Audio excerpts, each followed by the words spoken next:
ಮುಂದಿನ ಪೀಳಿಗೆಗೆ ಉತ್ತಮ ಪರಿಸರವನ್ನು ಉಳಿಸುವ ಉದ್ದೇಶದಿಂದ ನಾನು ನಮ್ಮೆಲ್ಲರ ಆರೋಗ್ಯ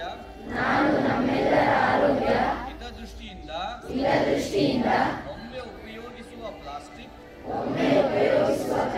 ಬಳಕೆಯನ್ನು ತ್ಯಜಿಸುತ್ತೇನೆ. ದಿನನಿತ್ಯ ಬಳಕೆಯಲ್ಲಿ ಪ್ಲಾಸ್ಟಿಕ್ ಅನ್ನು ಬಳಸದೆ ಪರಿಸರ ಸ್ನೇಹಿ ಕೈಚೀಲ ವಸ್ತುಗಳನ್ನು ಉಪಯೋಗಿಸುತ್ತೇನೆ.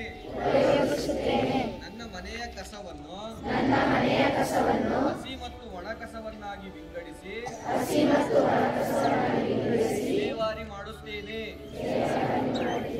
ಎಲ್ಲೆಂದರಲ್ಲಿ ಕಸ ಬಿಸಾಡದಂತೆ ಜನರಲ್ಲಿ ಜಾಗೃತಿ ಮೂಡಿಸಿ